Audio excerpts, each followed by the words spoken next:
Well, hello. I think I'm a little bit early, but it doesn't matter because there's more time to chat, Cat. How is everybody this afternoon or this evening, wherever you're joining us? As you can see, why do I always do that? Because it mirrors on TikTok. Sorry, it doesn't mirror on TikTok, but it does on YouTube. I can't get used to that. Anyway, you can see Hugo there. He's just helping himself to some munchies up there, and I've just had pudding in as well, and I've given her a brush. And why do I do that just before I go on a live? And then I'm absolutely covered in cat hair. Does anyone do that? You're just going out through the door and you think, oh, I'll just brush the cats, and you get covered in cat hair. Oh, well, that happens. So if anyone's got any questions this evening, this afternoon, wherever you are, you're joining us, then you're very welcome just to pop them into the comments and I'll do my very best to answer them. At the moment, I've got no questions at all. So I'll just have to talk chat, and that's no problem because I can talk, cat, chat for days. I think I need to get my teeth in as well.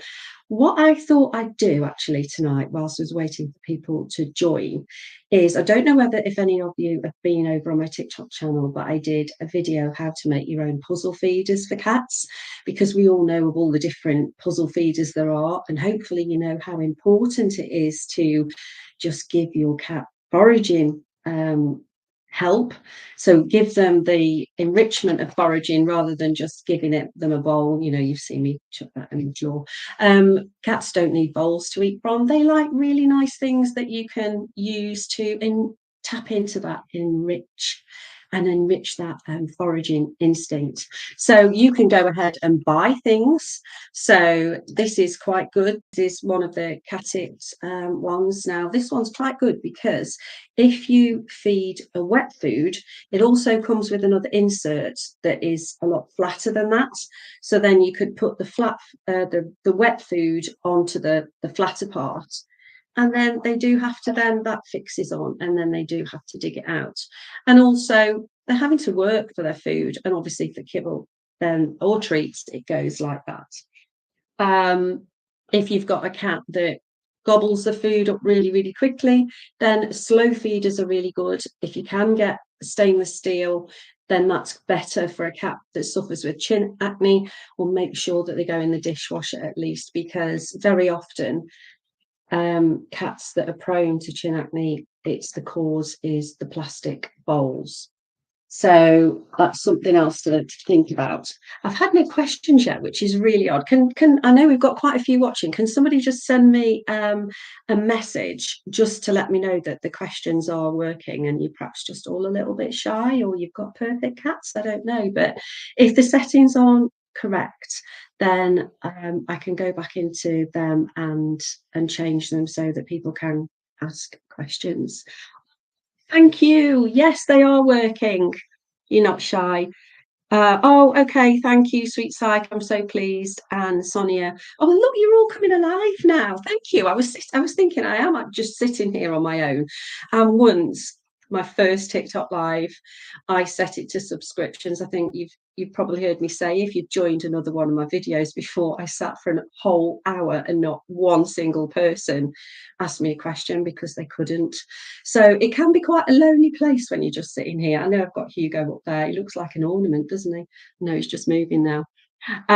You're almost embarrassed to ask, but don't be embarrassed. Look, this is a safe place, and there's no critique, there is no judgment, and it's a safe place. You can ask any question as long as it's cat related, because I don't know a lot about anything else.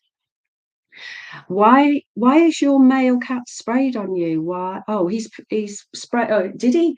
Okay. Did he actually spray on you, or did he wee on you? Because these are two different things. And is he neutered? I know that's a lot of questions for you to answer, but type really quick. Sweet Psych, you carry on typing your question, and whilst you're doing that, I'm going to go on to some more talk about puzzle feeders. I was on about all the different ones that you can get. I mean, I'm only showing you these because I think I've shown these before, these sort of type, and that actually each one is a different skill to get your cat hunting. He's neutered and multi-cat house. Oh, love from Denise, Les, and our cat Ella. Hi, Denise and Ella and Les. Um, why is he sprayed on you? Okay, so I'd want to know, has something changed in the environment? Has another cat come into the neighbourhood? It's great that he's neutered. Cats will spray if they are, obviously, if they are entire. Some cats can spray even after they've been neutered. It can be territorial, it could be stress and anxiety. So I would want to know, has anything changed in his routine? Has he had an encounter with another cat? Is there other smells of the cats in the neighbourhood? Have you had a visitor with cats? Are you on any sort of hormone therapy or anything like that? I know that sounds really daft thing, but it can trigger cats to do this if they can smell different type of hormones in levels that they're not normally used to.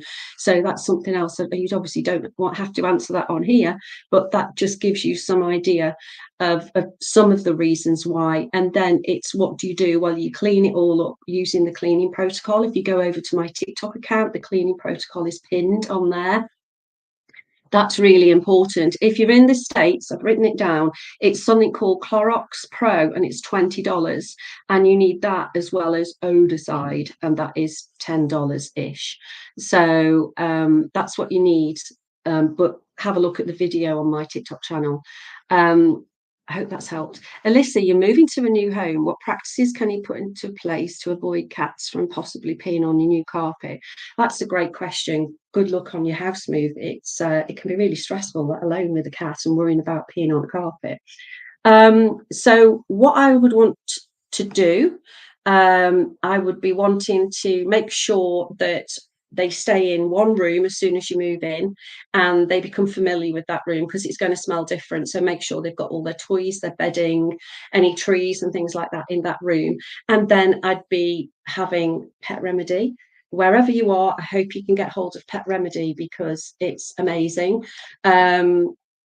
Typically my spray isn't here. I've obviously got it out and about using it. Oh, I've got a little one. So this is Pet Remedy, and it's phytotherapy, a blend of calming cat attractants. And you probably have heard me mention this before if you've been on my channel, but that spray everything with that, so that it becomes familiar. What you can also do is get a sock on your hand and wipe the cat's face, so you transfer in their natural pheromones, and go and wipe that up and down the door frames of the other rooms in the house, so that when the cat comes out it and starts to explore the rest of the house, his or her scent is already there. You can use something like Fellaway Optimum synthetic pheromones. Comfort Zone is another good one to use those as a plug-in, and also Pet Remedy as a plug-in as well. And then hopefully that will be enough. But I think a great thing would be the scent swapping from your cat's mouth to the door frames in the area. And hopefully that will go okay. But good luck with the house move, and let me know how you go on. Sweet Side, hi, I've got two female cats. Mittens, lovely name, she's 4.5, and Peaches is 1.5. Mittens was the resident cat on her own for a few years, but when we got Peaches home last summer, Mittens was not happy at first. I feel like I'm doing story time. But since they've balanced each other out since then, Mittens calming Peaches down and Peaches helping Mittens to be more playful. They don't snuggle, but they, oh, hang on, I'm missing the rest of this. Let me go and move you along. Bear with me, everybody. They do enjoy each other's company in the same room. My concern is that still sometimes Mittens resorts to hissing at Peaches if she doesn't like something. She does. Is that normal? I'm afraid of one of them. Oh, down a bit further. Is stressed or feels threatened by the other. Is this damaging to their relationship? Is there a way to train or redirect, not punish the hissing? Sweet Psych, I wouldn't worry about the hissing, because a lot of people think that hissing is aggression, and it isn't. It's basically them letting each other know that they're not happy about something, and they should be allowed to communicate that to each other, and that's where they learn each other's boundaries. Now, from what you've said, they've got a great relationship anyway, so I wouldn't be too concerned. I mean, if it gets that they're growling or something, then obviously one of the cats hasn't paid attention to the first show of, I'm really not happy with what you're doing, or if you're in my face, I want you to get out of my face. So it's normal. I wouldn't be the slightest bit worried about a cat hissing at all. I know they look really ferocious, don't they, around, because the teeth come out and they hiss and sometimes they spit. It's a lot different to, have you seen a feral cat when they hiss and they really spit? It's a lot different to that, and it's not aggression, it's just, yeah, back off a bit, give me my space, or whatever context that it's given in that moment in time.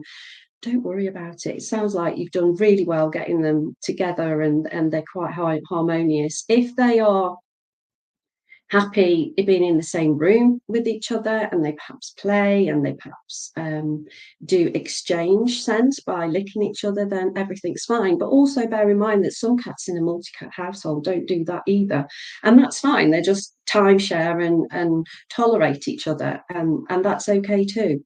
They don't have a choice. When you bring another cat into the home, the resident cat doesn't have a choice who you bring in. So it's personalities as well. So it's probably sounds like you've done very, very well. So don't worry about it. And if you are worried and you feel like you want to do something positive, then think about, okay, bring in the enrichment that I was talking about earlier with the puzzle feeders. But what I really wanted to show you before I go to any more questions, so please keep the questions coming, I will go back to them, is I made some puzzle feeders out of nothing and for free. Well, not out of nothing, but this is a top that came in through the parcel of a paint can. It came for one at the bottom, one at the top, and the paint can was in there. And I looked at that and I thought, what an amazing little digger. So that is a puzzle feeder for free, and I promise you the cats absolutely love it. So that is, in effect, if I can find it, that one costs you money, that one's for free. So these have been out ever since, and the cats are really enjoying those. And another thing I did was grab a kitchen roll or loo roll, toilet roll, whatever you want to call it, fold one of the ends over, and here's one I did earlier, and cut some holes in it before you seal it up. Pop some kibble in there, and then the cats roll that around, and that is that for free. And then the last one, absolute genius, egg box, egg carton. These are diggers as well. I did have the big, the 21 with all the 20, where the 20 eggs go, but I can't find it. So that's just will do for now. But you can imagine, you could, if you've got the larger one, then you can obviously put different things in different compartments, and the cats dig them out. Really, really good. So use something like that in the home to bring about a bond, and the two of them can go digging. So I hope that helps, sweet psych. I hope that's really helped you.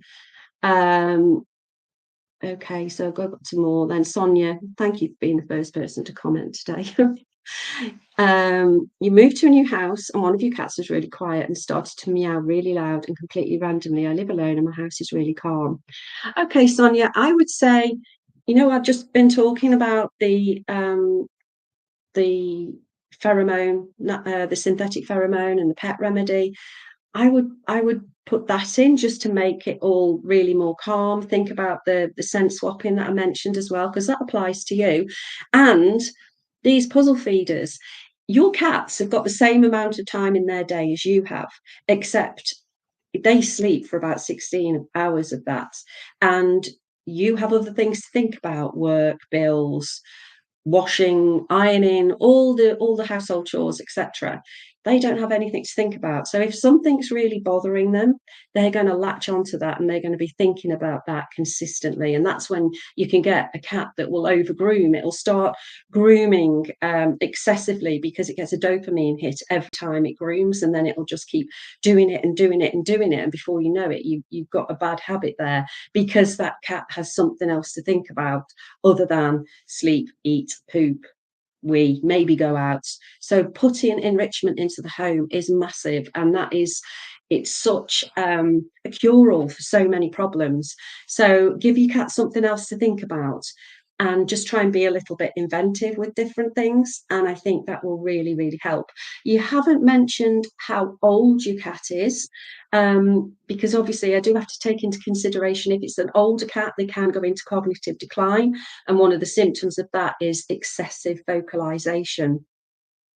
If your cat is a little bit older, I would say go along to the vet and ask the vet to do a geriatric blood profile just to check everything is okay. But if your cat is young and it seems happy in every other way, then it is probably okay. But if you are concerned and the vocalization continues after you've done all of this, then do visit the vet. But again, getting your cat to forage for the food, it gives them something else to think about rather than just stick the head in a bowl. So I hope that helps. Hi Cindy, you're from NC. Now, because I'm in the UK, really not good at what NC means, but I know it's America somewhere. I'm really sorry. I do apologise. You're going to have to educate me, guys, and I'm going to have to educate myself on what all of these areas are. Why do your two male cats not get along? One of my male cats tries to fight my spayed female. Why is that? Well, if you've been watching right up to a few minutes ago, you'll hear me say that sometimes a resident cat um, has no choice in who you bring in. So it might be that they're not compatible in the way that you want them to be compatible. I would just make sure that they have enough time apart. I don't mean segregate them in zones or anything like that. I mean, it would be a good idea just to make sure that they have they can come into communal areas, but they can live apart if they want to. And then sometimes taking away the added pressure of, say, for example, having to eat together, that can really reduce a lot of stress and tension, because a lot of parents, cat parents, will automatically think that if you've got two cats, you have to feed them together. And you shouldn't really. You should actually feed them way apart. I know I'm going off tangent here, but I'm just thinking of one of the reasons why there could be tension like that. And if they are sort of fighting over enrichment and resources. So if you've got one cat tree and you've got two cats, ideally you need two cat trees, so they're not fighting over that. And some cat parents will say, my cats always fight when I'm around, and that's because you're a resource as well. So probably just try and take a step back, give them both the space that they want, and then think about, have you got two of everything, so they're not battling over things, and separate the feeding, separate their sleeping zones, make sure they've got two water stations and things like that. I hope that helps. Your cats, hi Patrick, your cats like paper bags. Is this normal? Yeah, cats are really attracted to the sound and the texture of paper bags, as long as your cats aren't eating it, because that's something else. That's something called pica, when cats actually, or any animal, including humans, will actually go and seek out and ingest items, substances that have no nutritional benefit for them whatsoever. That can be dangerous. I mean, if they are ingesting paper bags, it's not as bad as plastic bags, because it is going to come out through the intestinal system fine.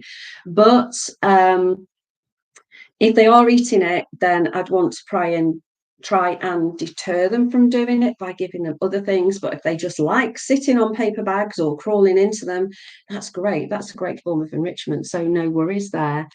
Hi, John. Your male cat is 4 years old, and every so often he will stop using the cat box and pee and poop on the floor. What should you do? The fact that he's actually peeing and pooping on the floor makes me think it possibly is behavioural and not a medical issue. Having said that, it might be worth getting your cat vet checked first. I'd like to know how many trays you've got in the home. It may be, if you've only got one, it may be worth putting another tray in somewhere. How often are you cleaning the tray? Are you really, really vigilant? Because some cats can be suddenly hypersensitive to even a wee in the tray, and they want you to clean it straight away. Some cats can suddenly become averse to the substrate that you've given them, and they may suddenly decide, no, I actually don't want to to poop or wee in there, I want a different one. And if that happens, I will provide a litter buffet of different types of litter. So if you've got a non-clumping, I'd strongly advise getting a clumping cat litter, and then you can dig out all the clumps of wee, so it's always pristine. So if you're not using a clumping litter, that's your first line of attack, I think. If there tends to be a lot of wee, and what style of tray, if you've got, no, he's 4, so he's not going to be arthritic. Well, for other people who do have cats that are older and that a geriatric cat starts pooping on the floor, it's sometimes because they have a lot of musculoskeletal pain and they can't get in or out of the tray easily. That's not the case for you, obviously. Your cat's 4, so I would be looking at is it in a quiet place, the substrate that you're using, and then take it from there. And if it carries on, then vet check for sure. But pop back next month.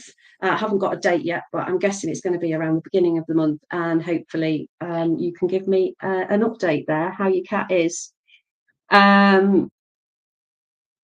Okay, sweet psych, I answered yours. Hello, Maria. We love puzzle feeders. 4 fur babies live in our home, each with different personalities and likes. Swapping out puzzle feeder types, just like toys, is key to keeping them all engaged. Absolutely. Yeah, it is, because cats are like children, so they'll get bored really easily. Sometimes clients will say, oh my goodness, I had my cat doesn't play with his toys. And I'll say, well, what do you do with the toys? Well, they're there for the cat to play. But mice and birds don't just come and line up and sit in one corner of the room and wait for the cat to play with them, do they? Mice and birds entice the cats. The cats like to watch them, and then the cats like to go and stalk them. I'm sorry if this offends anybody. This is just innate. This is what they do as a predator. But if they're indoor cats, we can replace that natural urge with, okay, what can we do in our homes? We can put cat TV. There's a brilliant channel on here called Patsy's Garden.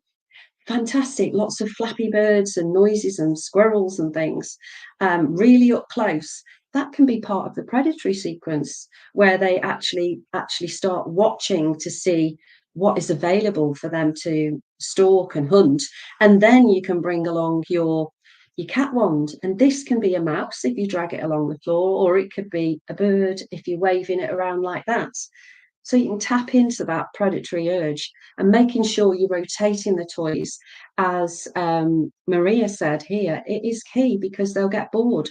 So another good idea, if you want to be super organized, have little boxes of all the different days of the week with all your toys in there.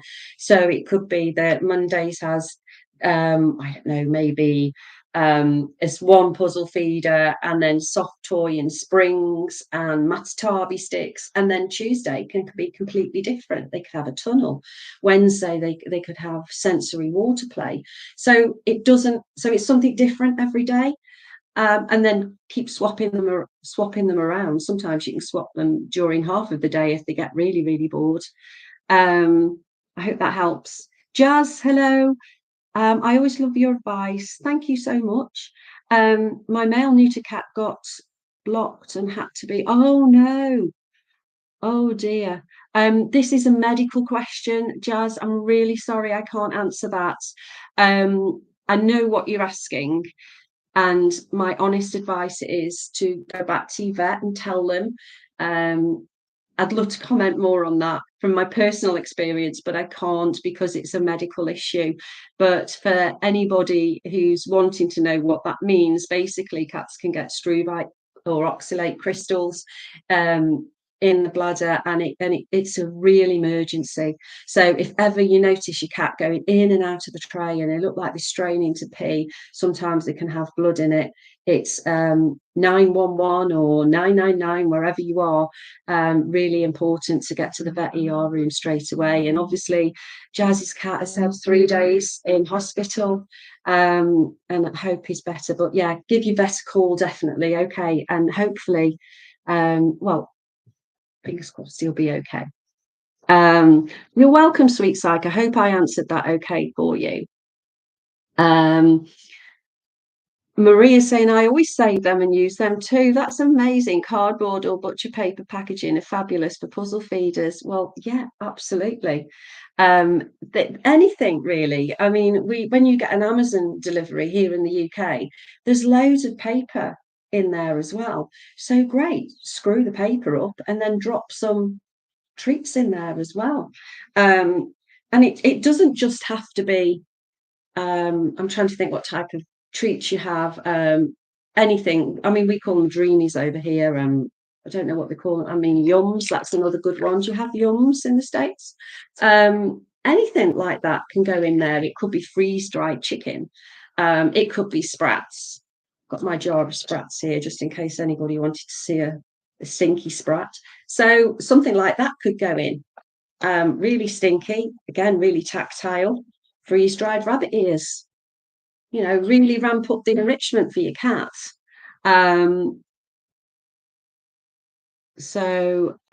Sweets like you've got a sensory lick mat. So you've got your churro, yeah, this sort of thing. Really, really good. So for anyone who feeds West as well, you can squidge it into there. You could put yogurt on there.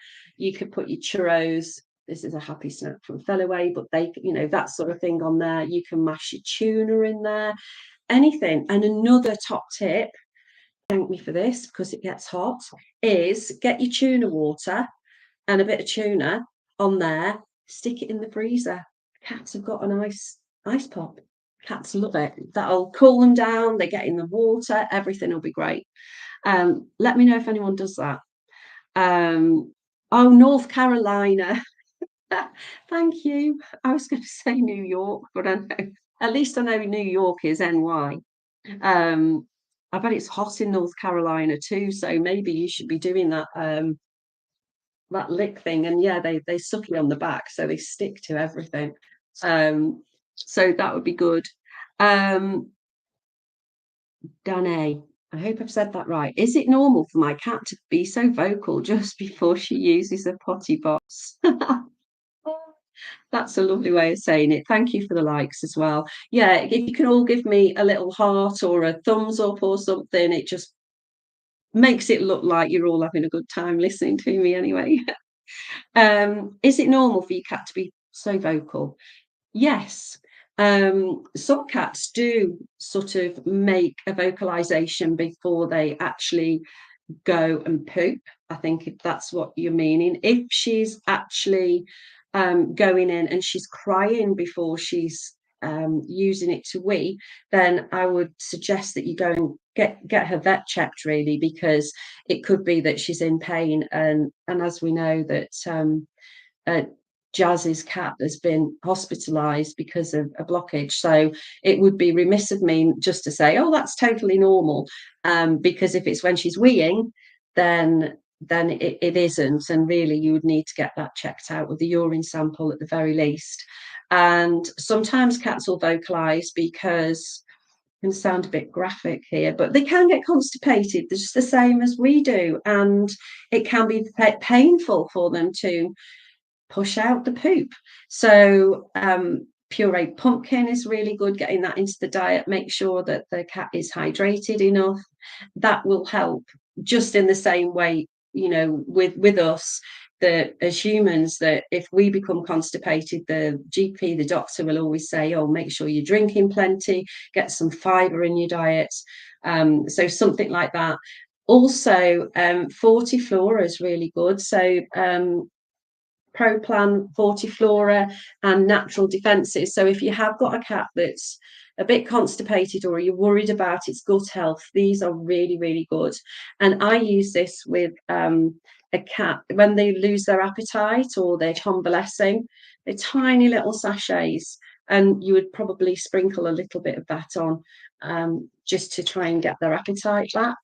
But the other one is just a natural defense, pro and prebiotic. So that's really good for gut health. So if your cat is continually constipated, then I would actually think about getting some of this. And I'll show you what it looks like if you haven't seen it before.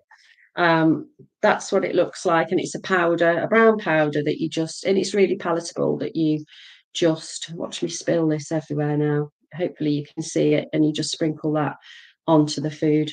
It's a great advert for Purina, that is, isn't it? I hope cats.com get paid for that, for me advertising them. So I hope that's helped you, Danae. You're welcome, Cindy. You clean out morning and night, John. Okay.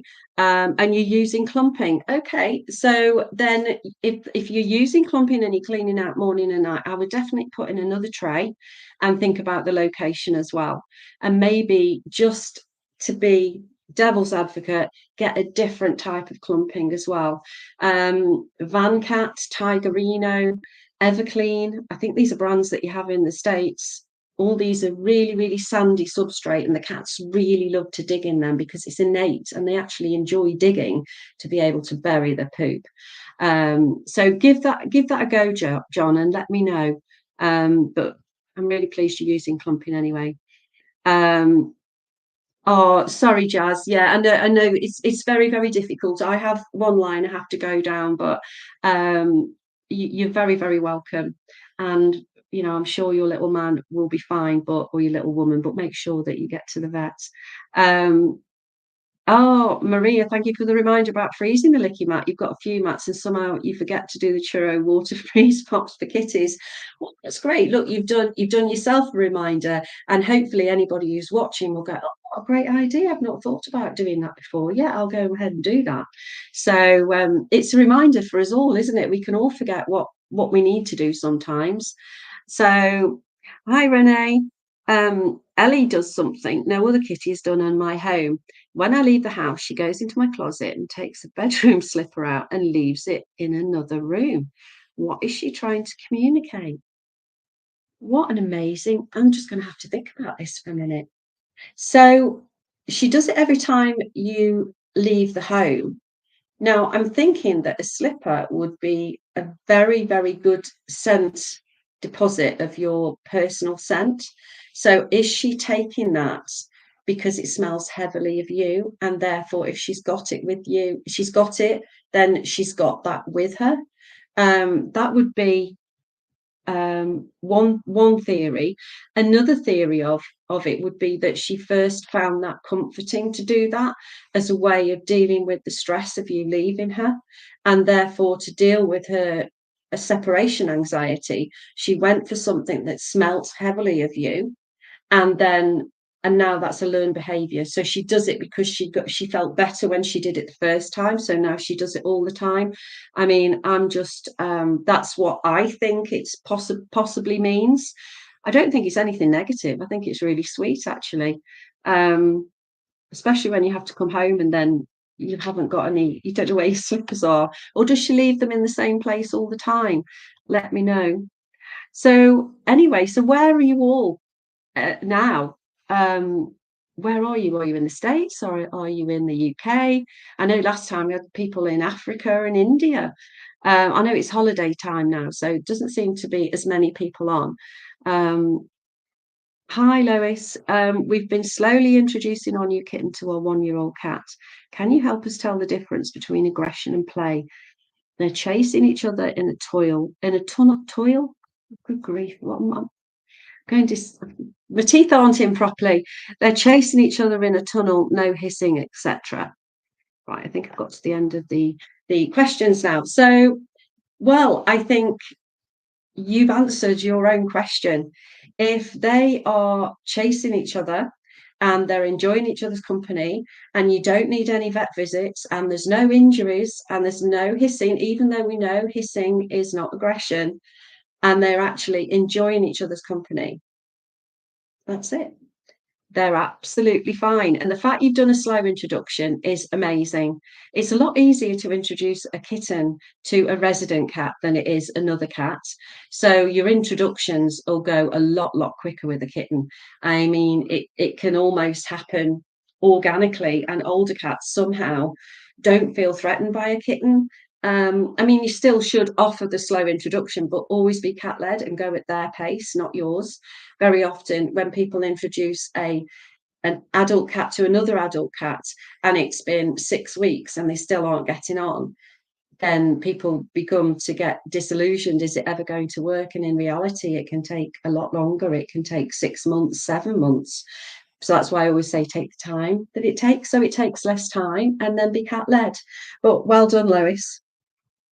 You sound like you've done an amazing job there. As they're chasing each other, that sounds amazing. So what can you tell the difference between aggression? You would know. A cat would stop, and it would show aggression. It wouldn't be running. It would stand up and tell the kitten to back off. The fact that they're chasing each other, that's absolutely fine. Sonia, you're in Portugal. Portugal. Should I just give up now? I haven't got my teeth in. Portugal. Wow. What a fantastic country. I love Portugal. Minnesota, Danae. I hope I've said that right. You're all in such fantastic locations where it's lovely and warm and sunny. But I think, is it Minnesota that gets really cold in the winter? I don't think I'd like that. So Lois, it seems to be reciprocal. My 1-year-old cat is also sniffing and licking the kitten's bottom. That's beautiful. That is cat love. If you're sniffing and licking each other's bottoms, it's beautiful. It's a sign of affection and bonding. So absolutely fine. Hello there. Now, this is it Marda? Maida? I hope I'm saying these names right. Hello. Lately, my cat Agatha, about 10 years old, spends a lot more time outside. Usually, she's half of the time inside on couches and half of the time outside, but currently, she just goes in to eat and drink. You don't say where you are, but I'm guessing you've got nice weather. So generally, cats in when there's nicer weather will be hanging outside a lot more. So don't worry about that. Also, if you do want her in a bit more, obviously she's got the freedom to go in and out. But if you want to have her in a bit more, provide a little bit of enrichment for her. So she thinks, okay, if I come in, I can watch cat TV, or I can, dig through some puzzle feeders for my food. So it's a bit more interesting for her to come in, because obviously she's outside probably looking at the birds and squirrels, or whatever you have. So don't worry about that. Erica's in Nova Scotia, Canada. Canada has the most fantastic scenery. I've never ever been. And Renee's in San Diego, an amazing place.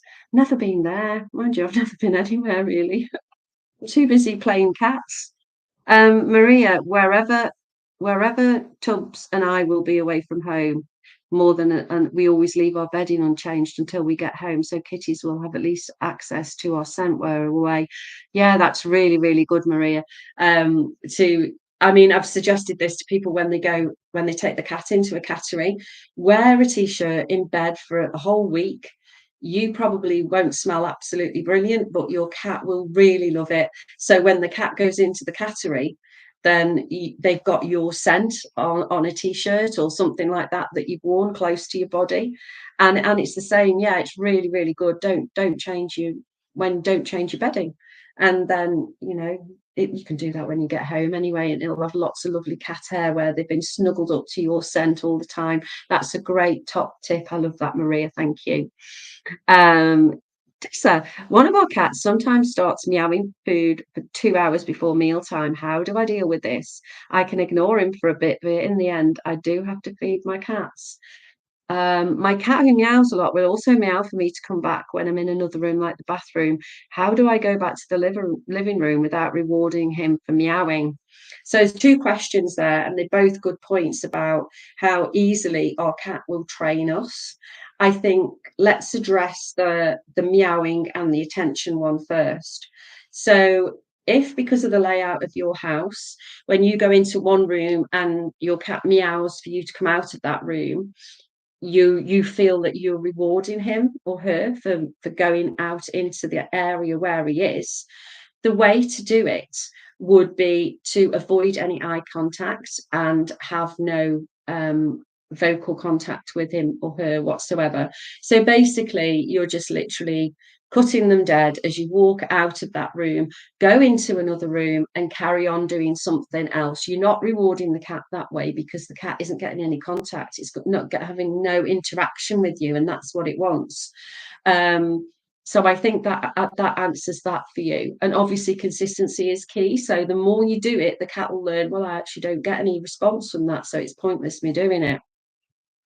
When it comes and meowing for food, um, again, this is when I would look at, okay, when it's getting close to mealtime, ideally you should play before food because that taps into the enrichment and the predatory sequence that I talked about earlier. So instead of, okay, they have a set mealtime, I understand that, maybe have a bit of play. And if you can play before your cat starts meowing, so say you feed at 8 o'clock and the cat starts meowing at 6 o'clock, then at 5:45, start the play cycle. So it gives your cat something to think about, and then reward your cats with something like a puzzle feeder, like this snuffle mat here. Oh, he dropped it. So it's not having a full meal, but it's going to have to work to get its food in that snuffle mat. Something that's a little bit different. I don't think I've shown this one before. One of these, I call them bandage balls. And just imagine if you get a sprat or something, roll the sprat up in there and stick it in like that. And these are meant for dogs, but why should dogs have all the cool toys? You know, these are fantastic for cats as well. And you can get your kibble and your treats and you can roll it up and stuff it in there. Obviously, you have to make it a bit easier for it to begin with so the cat understands what it's got to do. But imagine just poking a little sprat in there. And so the cat then will be busy foraging, and then you're giving the cat the enrichment, and then you can go to bed at a normal time and feed the cat as you normally would. That's what I would do anyway. So I hope that helps, Tessa. But yeah, definitely sort of cutting them blank. They don't like that at all. So my human didn't respond to me. You're welcome, Lois. The Canary Islands, Ali. Oh my goodness. Well, I went to where did I go to? Went to Playa Blanca in Lanzarote, and I went to Gran Canaria earlier this year. And there's that storm. What's it called? The not the sandstorm, the Kalima that came over. So it was absolutely dreadful weather. So I think the Canaries had dreadful weather at the beginning of the year, and there was lots of cats. Oh, and the way that the Canarians look after the cats is just amazing. It was so nice to see. Um, Marda, you're saying these days it's pretty hot outside, 30 degrees, and she's into wet saunas. Oh gosh, you're going to catify the house more. Yes. Come back next time and tell me what you've done. And don't forget, you don't have to buy things. You can just go and make them. Get your rolls and little things. And sometimes you could even, I've seen this one done as well. Where's the other roll? So you get a piece of tape or ribbon or something, and you get a load of these, cut them in different sizes, and then pop the treats. So you put it on a plate and then pop the treats in. Obviously, you have to make them a little bit more shallow so they can get in and dig like that. So that's another thing that you can do, and that's for free. I love that word, catify in the house. Love it. Hi, Ryan.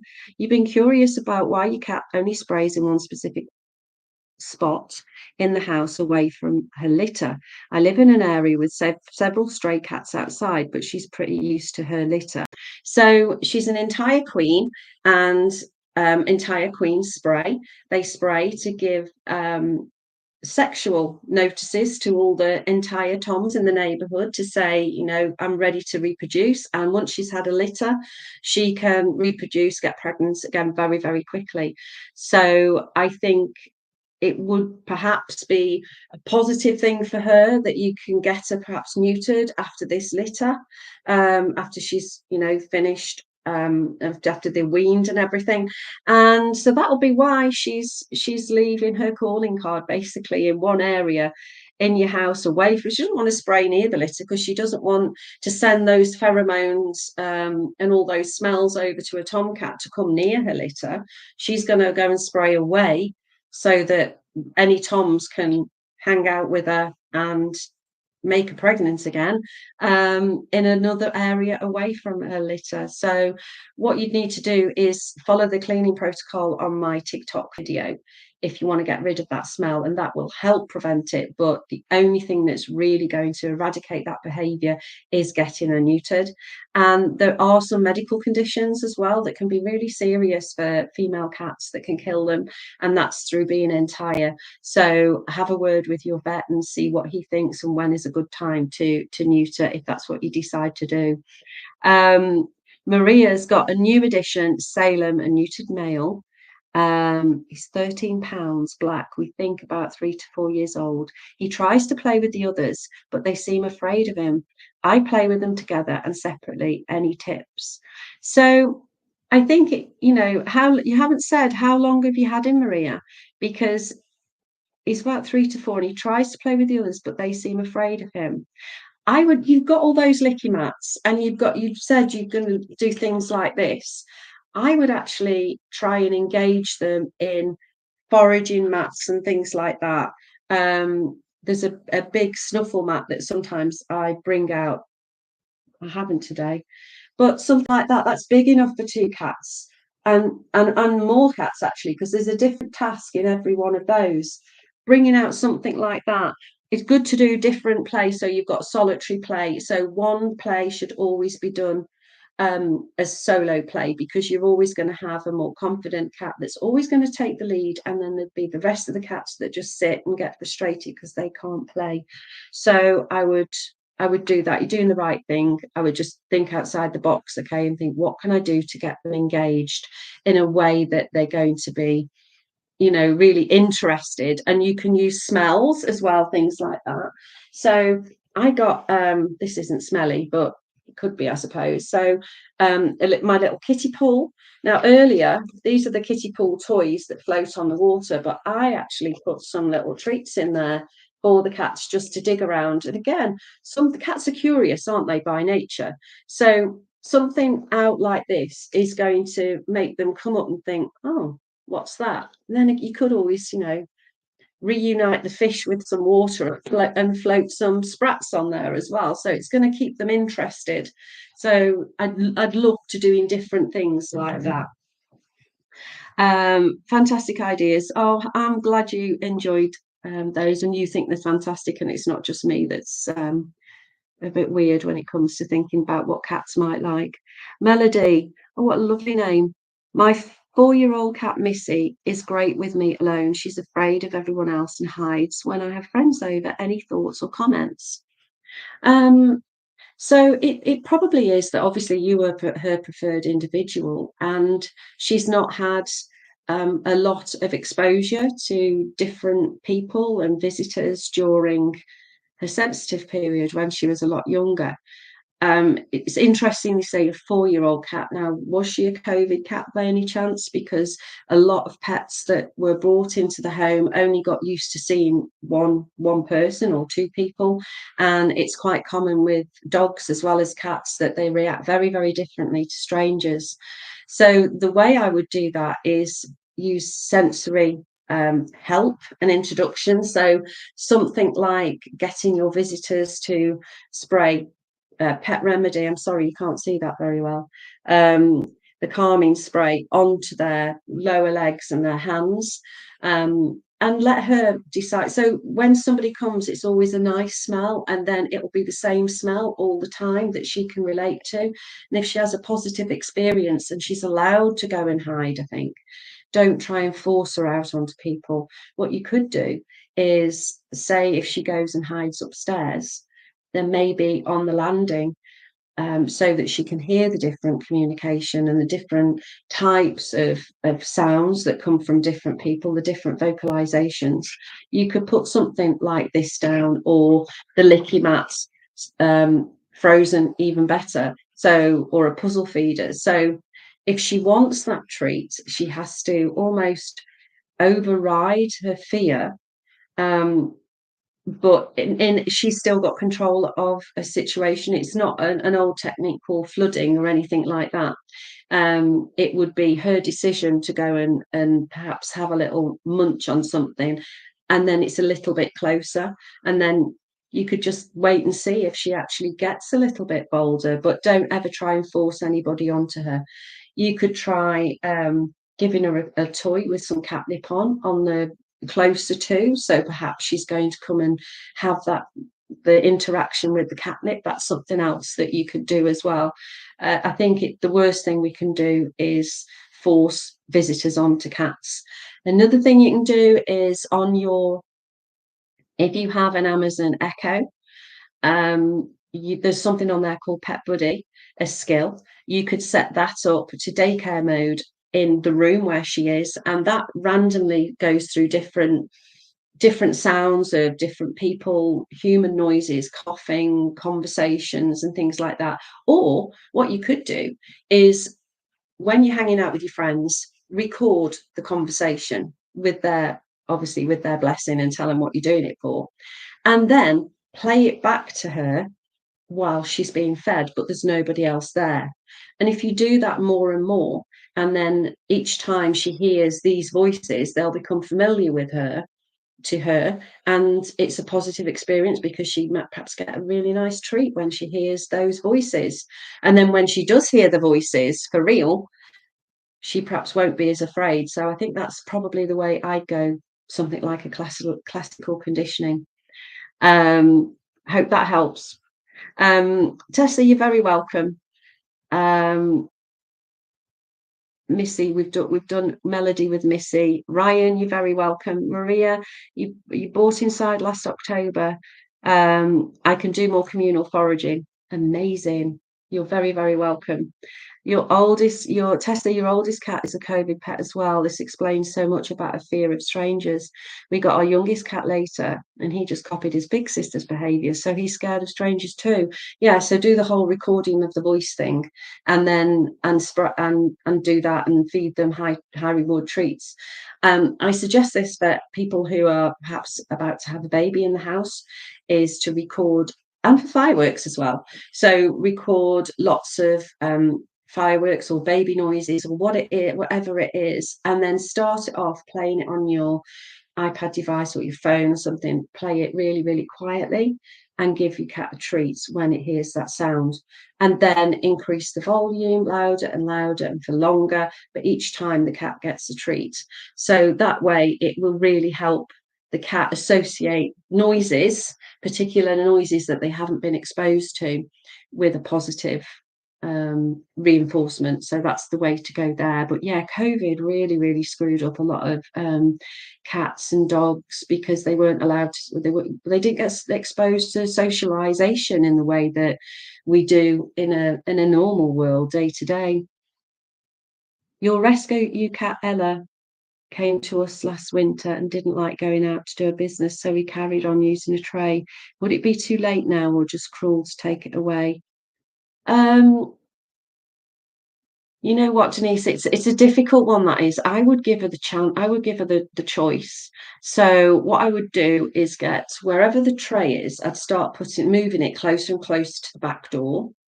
And then I'd have a tray outside the back door as well, with litter and soil in, and then start mixing soil and litter in the indoor tray as well.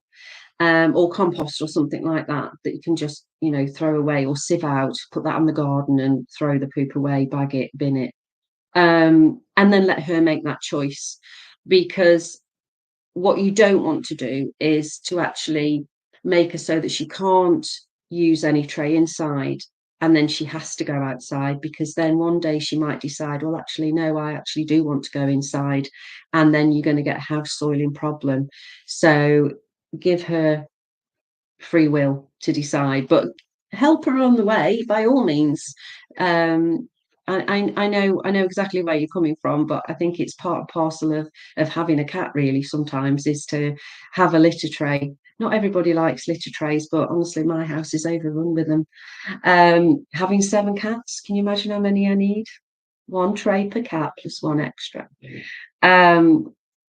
Often, this is Maria saying, often all of our 4 kitties are settled in the same room. It's mostly about dawn dusk that must. Oh yeah, the angst, angry time, which makes sense.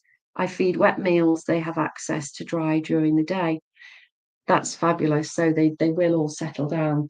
What Maria's mentioning there is is angsty time or angry time. Dawn and dusk, cats are crepuscular creatures, which means they're not nocturnal, but they become more active, and they program to become more active at dusk and dawn, because that's when all their prey is. So that's why if ever tensions start to rise in a multi-cat home, or you've got a cat that suddenly perhaps swiping at you and being a bit aggressive, that's because it's that time, angsty time.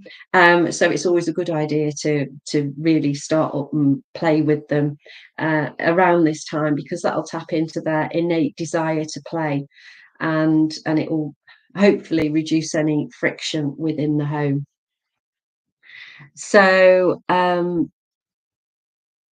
George, get my cat to use a water fountain. Sorry, I missed. Did you ask something before that? Are you having trouble getting your cat to use a water fountain? Is that what the question is?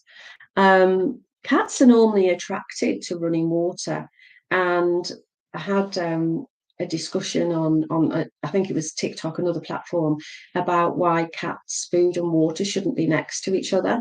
So hopefully your water fountain is away from its food, because cats instinctively believe that any food next to a water source, the water is going to be contaminated. If you think about it, if a lion kills something and it's near to a water source, the blood from the kill is going to go into the water and pollute the water.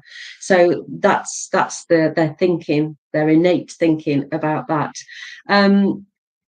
I would try different ways. I don't think it's as easy as saying there's a water fountain, you will drink from it, because on the post it had so many comments from different cat parents, and they were all saying, well, I've got a water fountain and my cat won't drink from it, but my cat likes to drink out of a glass that I give it at the side of my bed, and that's the only place the cat will drink from. Well, do you know what? As long as your cat is drinking and it's getting hydrated, I wouldn't worry too much, but I definitely make sure that the water fountain is in an area that is out of direct sunlight, and it's scrupulously clean, because I think I've said it before, I always seem to get slime into the conversation somehow, but that slime at the bottom of the cat's water bowl, or the slime at the bottom of the cat fountain, is toxic. So it's got to be scrupulously clean. And I always say, okay, are you going to drink out of it? If it's good enough for you to drink out of, then it's good enough for the cat. And if you wouldn't, then clean it up. Also, think about the positioning of the cat fountain. It's no good having it against a wall, because cats will be very vulnerable then. They've got a wall and they're fully exposed all around them. So try moving it away from the wall, and that way the cat can actually stay with its back against the wall, and then it's got 360 vision then of any predators that are coming for the cat. Because don't forget, cats are prey too. We always think about cats as being predators, but we forget that they are prey, and they are programmed to respond as they are prey too.